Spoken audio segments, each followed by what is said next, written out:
Hello नमस्ते सर्व ताई दादांना श्री स्वामी समर्थ. मी रुपाली आजच्या ब्लॉगमध्ये सर्वांचं स्वागत करते.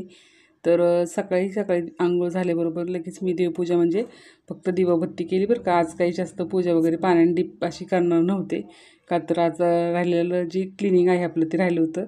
आणि तुम्हाला दाखवायचं म्हणजे आज ना खूप माझं पहिल्यांदाच असं माझ्या हातून घडलं की नाचणीची इडल्या बनवायचा मी प्रयत्न केला. इडल्या वगैरे छान झाल्या होत्या बरं का, पण डबा उघडल्याबरोबर पीठ सगळं पूर्ण बाहेर आलं. इडल्या छान झाल्या होत्या. तर रेसिपी हवी असेल तर मला कमेंट नक्की करा तुम्ही. मी रेसिपी तुमच्याशी शेअर करेल, पण आता सध्या मी काय शूट केलं नव्हतं, घाई गडबड होती. तर चटणी आणि इडल्या केल्या होत्या बरं का. आणि नाश्ता वगैरे सगळ्यांचा झाला की लगेच कपड्यांची मशीन लावली होती, एका साईडला मशीन झाली होती. आणि मुलांचं बघा असा अभ्यास चालूच असतो. आणि 2 वाजत आले असतील मला वाटतं, 1:30-2 वाजत आले ते. आणि बाकीच्या गप्पा चालू होते सगळ्यांच्या मुलांच्या ह्यांच्या.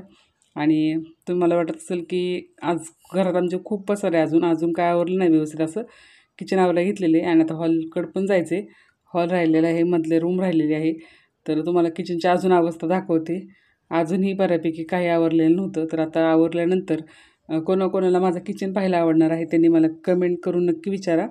म्हणजे सांगा कमेंट करून की मी तुम्हाला किचनची टूर नक्की करून दाखवेल की मी किचन कसं ठेवते ती. तर आणि नंतर लसूण आणि कांदा जे बाहेर होतं तर ते मी सगळं क्लीन केलं. आणि जे थोडंफार कचरा निघाला होता आपल्या घरातून, तर तो आता मी कचऱ्यावाल्याची वाट न पाहता डायरेक्ट मी जाळून टाकला बरं का. की म्हणलं आता कसं होतं, उद्या तर घट बसणार आहेत आणि घरात पण नको घाण आणि बाहेरसुद्धा नको. तर म्हणलं कचरावाला कधी येतो कधी नाही, तोपर्यंत मग मी कचरा जाळून टाकला होता. तुम्हाला सांगायचं म्हणजे हो का, मुलांचा चाललेला असतो अभ्यास आणि मुलं एखादं काम करू लागतात. पण सगळ्यांना वाटतं की मुलं आहेत मदतीला, तर मुलं एखादं 2 कामं करू लागतात. पण ना, बाकीची सगळी कामं ही मलाच करावं लागणार आहेत. आणि परीच्या पप्पांची नाईट शिफ्ट होती, त्यामुळे त्यांना काही मदत करायला मी स्वतःच म्हणलं की नको, माझं मी करील. तर आजचा तुम्हाला ब्लॉग पाहायला कसा वाटतो कमेंट करून नक्की सांगा. नवीन असाल तर चॅनलला सबस्क्राईब करा, लाईक करा आणि कमेंट करा विसरू नका. श्री स्वामी.